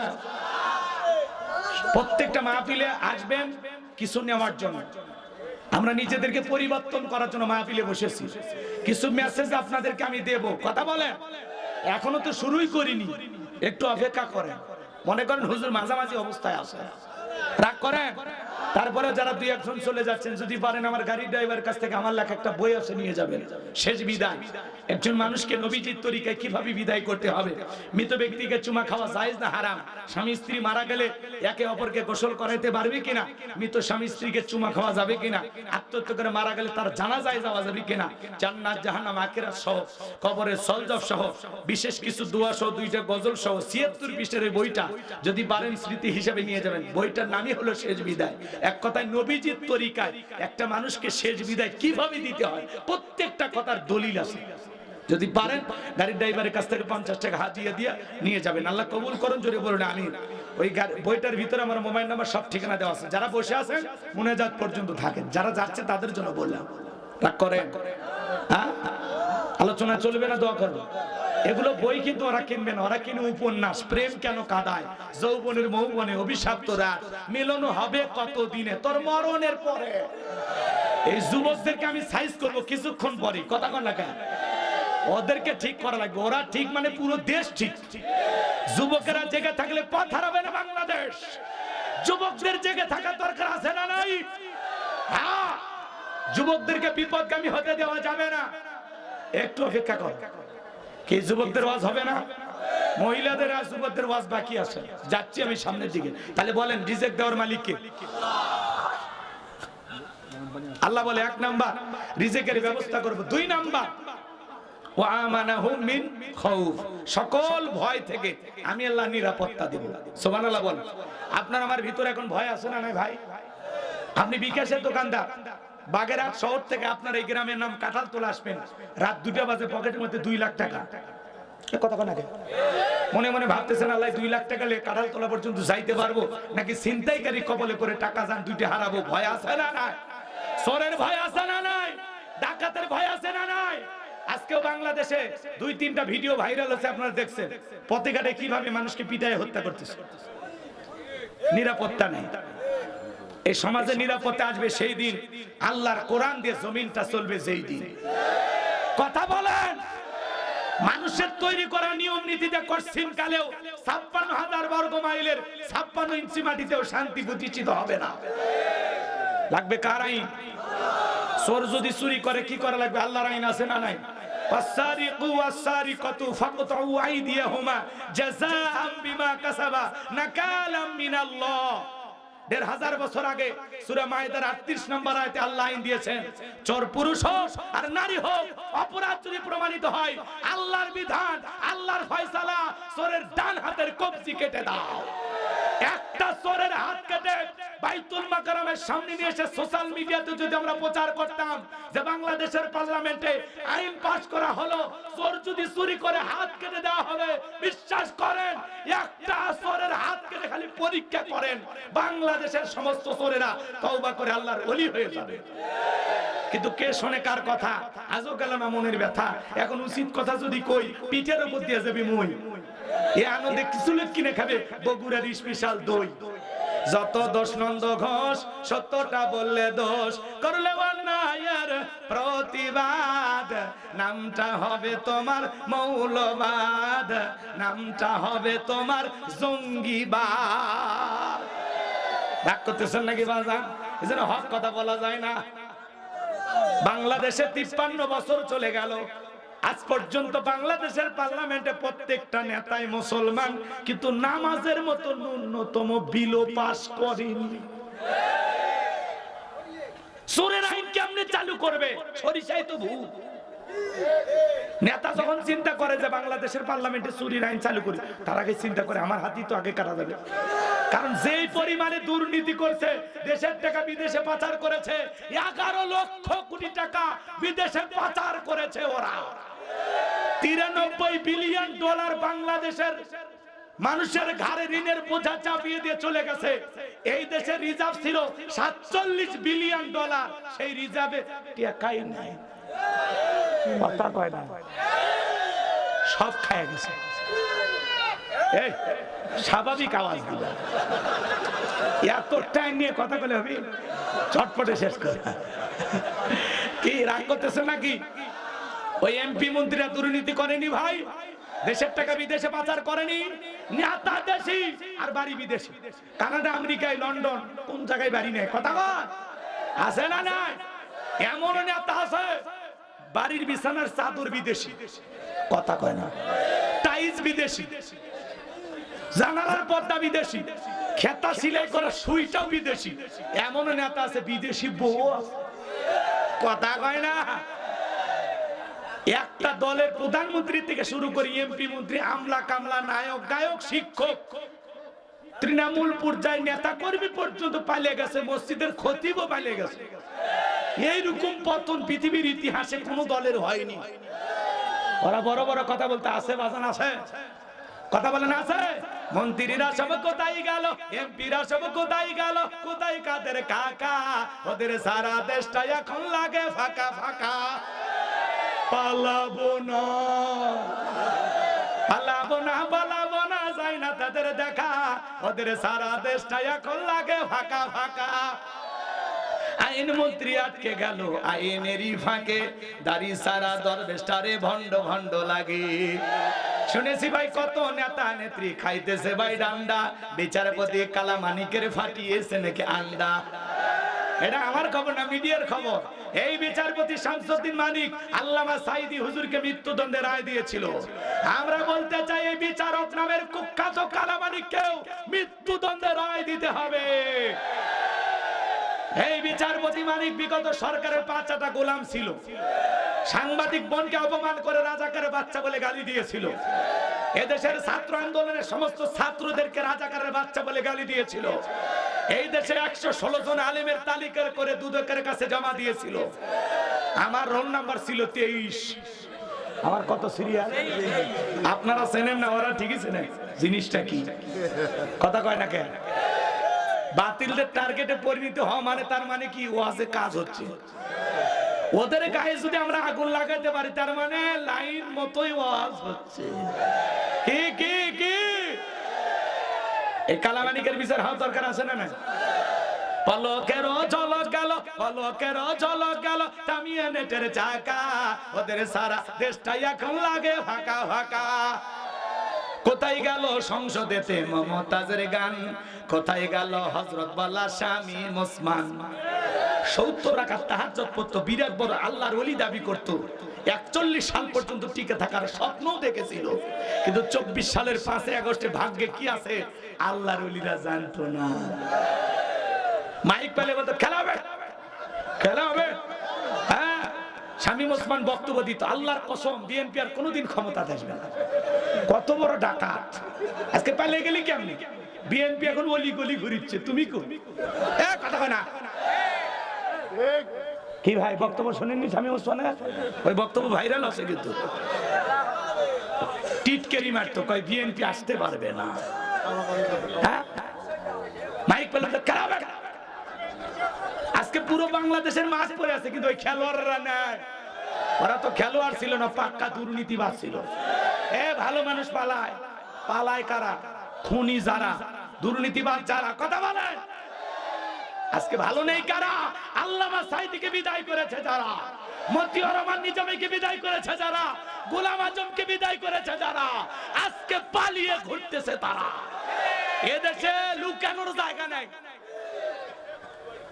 কি কি হয়েছে? মামু বাড়ি তো যাবে।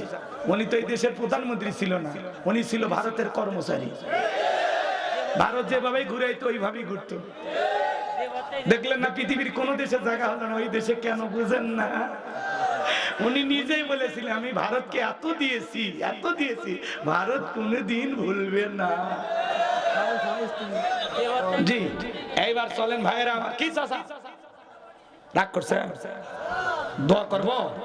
তাহলে বলেন তো বাজান, সকল ভয় থেকে নিরাপত্তা দেবেন কে? ভয় আছে না নাই?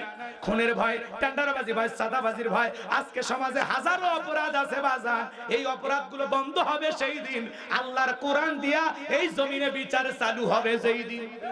হুজুর 1500 বছরের আইন দিয়ে চলবে না, ওগুলো ব্যাকডেট। আমরা বলতেছি ব্যাকডেট না আপডেট। খালি একটা আইন চালু করে টেস্ট কর, টেস্ট। ইউনূস সরকারকে বলবো চাচা টেস্ট করেন, আপনি শুরু করেন তো দেখি। কথা কয় না?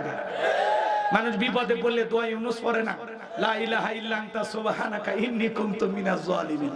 তো বাংলাদেশ বিপদে পড়েছিল, ইউনূস সাহেব এসে হাল ধরছে, তাই না? এই ইউনূস সাহেবকে বলি আপনি একটু চালু করেন তো, দেশ বলে সংস্কার করবেন। আমাদের একটা দাবি মানেন তো, এদেশে চুরি বন্ধ হচ্ছে না, একটু আপনি আইন চালু করেন। জিনা বন্ধ হচ্ছে না, হত্যার বদলে হত্যা, আল্লাহর আইন চালু করেন না। কথা কয় না? খালি 3টা আইন চালু করেন না, কিচ্ছু লাগবে না। এত বাহিনী লাগায় আজকে পুলিশের পোশাক চেঞ্জ করা হচ্ছে, কালার। আমরা বলতেছি খালি ওই পোশাকটা চেঞ্জ করলে হবে না, ভিতরেও চেঞ্জ হওয়া লাগবে। কথা কয়? আর যেন কোনো লেনদেন হয় না। সৎ মানুষ দরকার, ভালো মানুষ দরকার, সমাজটা পরিবর্তন করা দরকার। আর কত এই দেশে খাবে, আর কত? কিচ্ছু নাই, এদেশে সব শেষ, খালি দেশের মাটিটা পড়ে আছে। কথা কন বাজান? চলেন আমরা সামনের দিকে যাই বাজান। ওদের দোষ দিয়ে লাভ না, আমরাও কম খারাপ না। 1.5 টাকার বিরিয়ানি 3 টাকার চা খায় কি স্লোগান দেন? বল্টুবের চরিত্র ফুলের মতো পবিত্র, নামাজ মানে 1 ওয়াক্ত, গাঁজা খায় 5 ওয়াক্ত, কুমসিরিতে বাঁকা ভক্ত, শয়তানের 1 নাম্বার ভক্ত, হুজুর যেতেন খুবই শক্ত, সুশাকাই গরিবের রক্ত। নির্বাচনের পাতিলের যে চা, বৃষ্টি হওয়ার পরে খেরে পালার নিচ দিয়ে, খের চেনেন না? খেরে পালার নিচ দিয়ে যে পানি যায়, দেখবেন বৃষ্টি হওয়ার পরে খেরে পালার নিচ দিয়ে যে পানি যায়, ওইটা রং আর নির্বাচনের পাতিলের চায়ের রং সমান। সেই চা খায় আপনাকে কেনা যায়, 1 প্যাকেট বিড়ির কাছে বিক্রি হন 500 টাকা দিয়ে আপনাকে কেনা যায়। আপনি মানুষ, আপনার দিয়ে এই দেশে ইসলাম কায়েম হবে, আপনার দিয়ে এই দেশে সৎ নেতা নির্বাচিত হবে। আগে নিজে ভালো হয়। আপনি 1 নাম্বার নেতা 1 নাম্বার পাবেন, আপনি 2 নাম্বার নেতাও 2 নাম্বার, আপনি সিটার নেতা হবে বিশ্ব সিটার।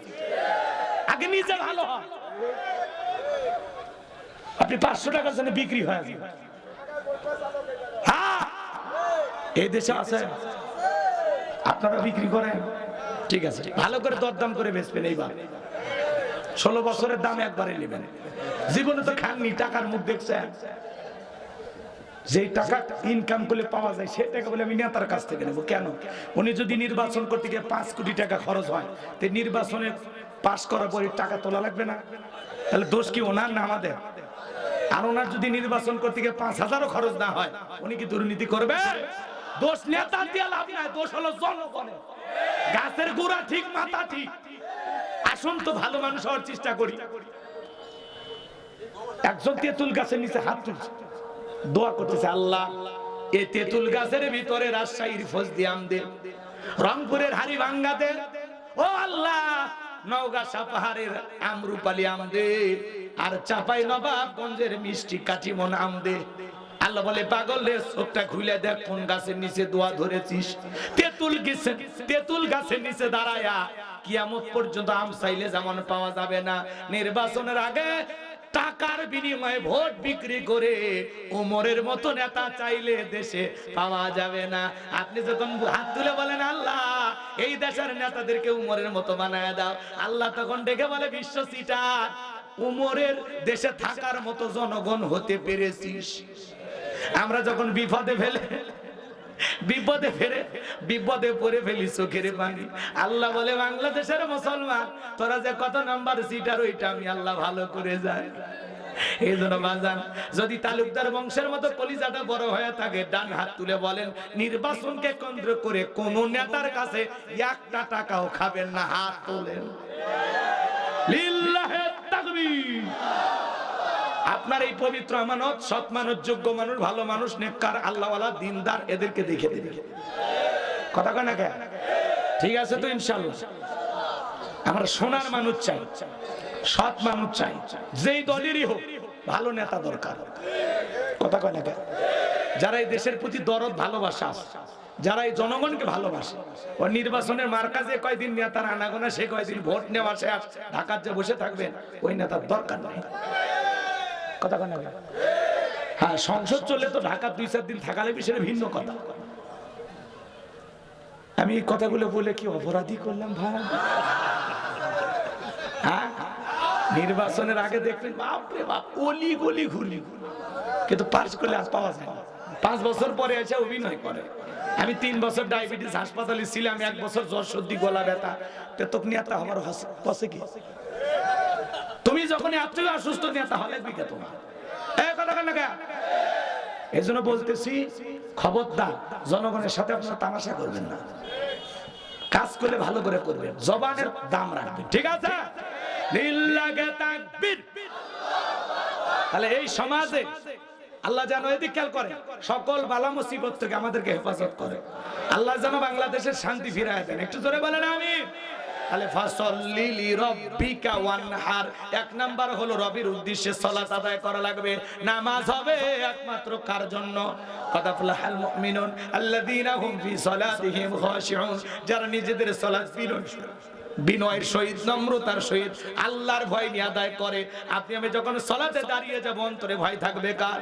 আপনি আমি নামাজ পড়বো, মনে মনে খেয়াল করব, এই জোহরের নামাজ আমার জীবনের শেষ নামাজ, এই আসরের নামাজ আমার জীবনের শেষ নামাজ।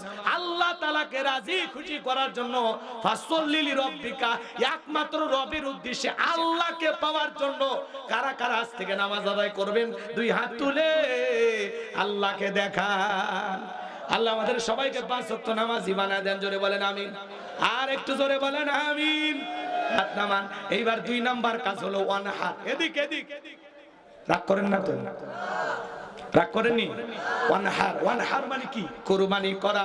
নিজের আমিত্বকে কুরবানি করা, অহংকারকে কুরবানি করা, নিজের ভিতরে থাকা পশুসুলভ আচরণকে কুরবানি করা। শহীদ আবু সাঈদের মতো দেশের জন্য কুরবানি হওয়া, মুগ্ধের মতো কুরবানি হওয়া। কথা বলেন ঠিক কিনা? নিজের জান, মাল, অর্থ, যৌবন সবকিছু কুরবানি হবে কার জন্য? ওয়ানহার মানে কুরবানি করা। আমার জীবনের সবকিছু কুরবানি হবে কার জন্য? শুধুমাত্র গরু ছাগল জবাই করার নাম কুরবানি না। 7 জন একটা গরু ভাগে খেনে 4 জন দড়ি ধরে টানে, পিছন থেকে 3 জন ঠেলে। এমন একটা দুর্বল গরু বাজান, যেই গরুর উপরে বয়স্ক ভাতা ওয়াজিব। এমন দুর্বল গাবি জবাই করলে কুরবানি হবে না। আল্লাহ বলেন তাসরুন নাদিরেন, চমৎকার একটা গাবি জবাই করো, হুষ্টপুষ্ট, দেখতে আকর্ষণীয়। আল্লাহু আকবার বলেন। কুরবানির ওয়াজানি, কুরবানিটা আপনাদের মসজিদের হুজুর করবে। যারা কুরবানি দেবেন 3টা জিনিস খেয়াল রাখবেন। শোনেন। কয়টা? তিনটা জিনিস। এক নাম্বার হলো নিয়ত সহি, ইন্নামাল আমালু বিন্নিয়াত, প্রত্যেকটা কাজ নিয়তের উপরে নির্ভরশীল। আমি কুরবানি দেব একমাত্র কার জন্য? অনেকে বলে হুজুর কুরবানি না দিলে ছেলে মেয়ে মানুষের গোশতের দিকে তাকায় থাকবে, অতএব কিস্তি তুলে হলেও দেব। কিস্তি তুলে টাকা দিয়ে কুরবানি দিলে হবে? কুরবানির পশমে পশমে সব, এমনকি কুরবানির গরুর ওই যে পা, কথা কয় না কেন, পায়ের যে খুর, এগুলো নেকির পাল্লায় তুলে দেওয়া হবে। এইটা শুনে এক বেচারা চিন্তা করছি এত সব, তাহলে বসে থেকে লাভ কি? একটা গরু চুরি করে নিয়ে আসছে, হুজুর ফজরের নামাজ পড়ে জিজ্ঞাসা করছে, বাবা এটা কার গরু? কয় আপনি কুরবানির যে ফজিলতের ওয়াজ করলেন, আমি গরিব মানুষ টাকা পাবো কই? নিয়ত করছি চুরি করে হলেও কুরবানি দেব।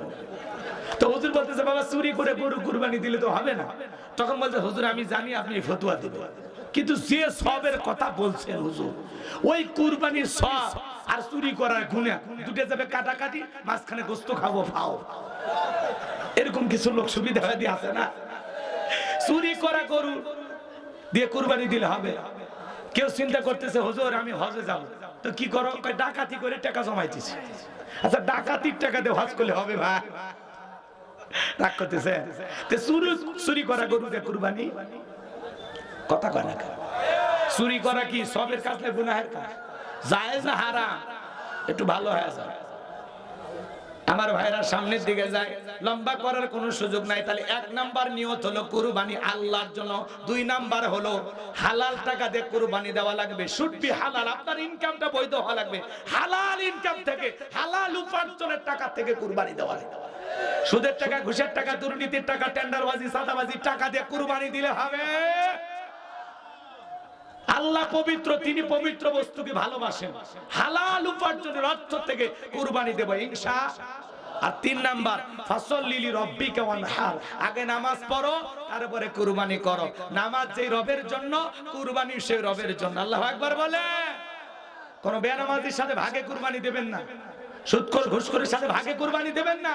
প্রয়োজনে 10,000 টাকার ভেড়া একলাই কুরবানি দেবেন। আপনি যদি এদিক খেয়াল করেন, নিয়ত সহি হয়, টাকাটা হালাল হয়, আর নামাজি হয়ে যদি কুরবানি দিতে পারেন, আপনি যদি 20,000 টাকার একটা ছাগলও দেন, ওই ছাগলের রক্ত জমিনে পড়ার আগেই আরশের মালিক আল্লাহর কাছে কবুল হয়ে যাবে। ওয়ালাকি ইয়ানালুহু তাকওয়া মিনকুম, আল্লাহ বলে বান্দা কয় লাখ টাকার গরু দিলি, ওইটা আমি দেখি না, আমি দেখি তোর অন্তরের তাকওয়া। তোর নিয়ত যদি সহি হয়, আমি আল্লাহ তোর কুরবানিকে কবুল করব। চিল্লা বলেন আল্লাহু আকবার। খারাপ লাগে? আর আপনি আমি গরু কিনে নিয়ে এসে রাস্তায় বাঁধতে রাখি, মানুষ কয় কার কুরবানি? কয় তালুকদারের। কত? কয় 5 লাখ। কয় তালুকদার সাহেব ঠকেননি, জিতছেন। তালুকদার কয় ঠকার মানুষ, পিছনে যে রান দেখা যায়, এক রানে 4 মণ গোশত। কথা কয় না? যারা গরু কিনে নিয়ে এসে কোথায় কি পরিমাণে গোশত হিসাব নিকাশ করলে হবে। অনেক আবার ডিজিটাল মিটারে গোশত মাপা শেষ হয়ে গেলে শয়তান এসে এসএমএস করে, এসএমএস করে বলে মাপছই তো, কয় টাকা কেজি প্রতি বললো, ভাগ দিলে কি হবে? কিচ্ছু হবে না, দাও ভাগ দাও। শয়তানের কথা শুনে ভাগ দে, ভাগ দে, দেখে ও কেজি প্রতি 525 টাকা লাভই আছে। যাক ঠকিনি, জিতছি। জীবনে প্রথম গরু কিনছি, ঠকিনি। এত কষাই হওয়া উচিত, যে লাভবান ব্যবসায়ী, এত কি হওয়া উচিত? কুরবানি আল্লাহর জন্য। কেজি প্রতি কত পড়লো হিসাব করলে কুরবানি হবে। আল্লাহ যেন আমাদের হেদায়েত দান করে। একটু চিল্লা বলেন আমিন। ইন্না শানিয়াকা হুয়াল আবতার। আল্লাহু আকবার। 3 নাম্বার আয়াত আল্লাহ তাআলা জানিয়ে দিলেন, নবীজি আপনি মন খারাপ করবেন না। যারা আপনাকে লেসকারের বংশ বলে, নবী গো, ও নবী আপনি কষ্ট মনের মধ্যে নেবেন না। ওই আবুল হাবুদ বাবা সাইবা, ওদের বংশে বাতি জ্বালানো কেউ থাকবে না। নবী গো, আপনার ছেলে সন্তানগুলোকে আমি আল্লাহ পাক শিশুকালে নিয়েছি, এইজন্য আপনি মনের মধ্যে কষ্ট নেবেন না, দুঃখ পাবেন না। নবী গো, আপনাকে মহব্বত করা, আপনাকে ভালোবাসার কোটি কোটি রুহানি সন্তান আমি আল্লাহ জমিনে পাঠাবো, যারা আপনার জন্য জীবন দিতে প্রস্তুত। বলেন আল্লাহু আকবার। আমরা নবীজির রুহানির সন্তান। নবীজির অপমানে যদি না কাটে তোমার মন, মুসলিম নয় তুমি মুনাফিক, নবীজির দুশমন। আল্লাহু আকবার বলে। তামাম পৃথিবীতে 200 কোটির উপরে, এদিকে খেয়াল করেন, মুসলমান 200 কোটির উপরে মুসলমান। আমরা সবাই নবীজির রুহানি সন্তান। ফ্রান্সের জালেমেরা কার্টুন প্রদর্শন করলো। কি প্রদর্শন করলো? জোরে বলেন। দেয়ালে দেয়ালে কার্টুন প্রদর্শন করলো, নাকটা বেঁকা করে দিয়া, মুখে কয়েকটা দাড়ি লাগায় বলেন ইনি মুহাম্মদ। জোরে খন নাউজুবিল্লাহ। আমার নবী কি দেখতে কার্টুনের মতো? এই পৃথিবীর সবচাইতে সুন্দর মানুষটির নাম মুহাম্মদ রাসূলুল্লাহ সাল্লাল্লাহু আলাইহি সাল্লাম। আমার নবী কি, এদিকে খেয়াল করেন, আমার নবীর কি কোনো ছবি দুনিয়ার কারো কাছে আছে? দেখলে ছবি পাগল হবি। কথা বলেন ঠিক কি না? যে নবীর চরিত্রের সার্টিফিকেট দিয়েছেন কে? ওয়া ইন্নাকা লাআলা খুলুকিন আযীম। নবী গো, আপনি হলেন পুত পবিত্র মহান চরিত্রের অধিকারী। আযীম আরবিতে এমন একটি শব্দ যার গভীরতা মাপা যাবে না। আটলান্টিক মহাসমুদ্রের কিনারায় কেউ যদি চামচ দিয়ে পানি সাজা শুরু করে, আপনারা বলেন তো লোকটাকে কি বলবেন? পাগল। আমার ভাইয়েরা, কোন একটা মানুষ হয়তোবা আটলান্টিক মহাসমুদ্রের পানি চামচ দেয়া শুকানোর জন্য চেষ্টা করা শুরু করে, কোন না কোনদিন হয়তোবা চামচ দিয়ে আটলান্টিক মহাসমুদ্রের পানি শুকানো সম্ভব হতেও পারে। কিন্তু নবীজির চরিত্র নিয়ে আলোচনা করে শেষ করা যাবে না। এর কোনো কুল কিনারা নাই। বলুন সুবহানাল্লাহ। মুহাম্মদ মানে প্রশংসিত। এদিকে খেয়াল করেন, বিশ্ব নবীকে গালি দিয়েছিল ওলীদ বিন মুগীরা। অকাট্য ভাষায় নবীকে গালি দেয়। আল্লাহ আয়াত নাজিল করে জানিয়ে দিলেন উতুল্লিম বাদা যালিকা জানিম। নবী গো, এই ওলীদ বিন মুগীরা হলো পিতৃ পরিচয়হীন জারজ সন্তান, ওর জন্মে ঠিক নাই। ওলীদ বিন মুগীরা দৌড়ে চলে গেল তার মায়ের কাছে, যায় বলে মা, নবী আমাকে বলেছেন উতুল্লিম বাদা যালিকা জানিম, আমি নাকি পিতৃ পরিচয়হীন জারজ সন্তান, আমার নাকি জন্মের ঠিক নাই। তার মায়ের নাম ছিল ঝর্ণা। বলে মা, করবি না কোনো তালবাহানা, যা বলবি সত্যি বলবি। ওলীদ বিন মুগীরার মা মনে মনে ভাবতেছে এই গোপন তত্ত্ব নবী জানলো কেমনে? নবী তো জানতেন না, নবীকে জানিয়ে দিয়েছেন তিনি কে? শুনে যান বাজান। ওলীদ বিন মুগীরার মা বলতেছে, বাবা আমারও বয়স হয়ে গেছে, এক পা কবরে চলে গেছে, আমি মিথ্যা বলবো না। তোর বাবা ব্যবসা বাণিজ্যের কাছে এতটাই ব্যস্ত থাকতো, তোর বাবা ব্যবসা চেনে, টাকা চেনে, কিন্তু তোর মায়ের মন বোঝে না। সে যে কেন আসে না, কিছু ভালো লাগে না, এবার আসুক, তারে আমি মজা দেখাবো। দেখবেন ভাইয়েরা যখন বিদেশে থাকে, এলাকায় দেবর আমদানি কমে না বাড়ে, ওরা স্লোগান দেয়, ভাবি ভাইয়া তোমার বর, আমি যে দেবর, ভেবে দেখো ভাবি কার কত দাবি। ভাই গেছে মালয়েশিয়ায়, আমি তো দেশে আসি। সুযোগ পাইলে ভাবির ঘরে ঢুকে বলে, ভাবি আপনার যে চেহারা দেখে মনে হয় না যে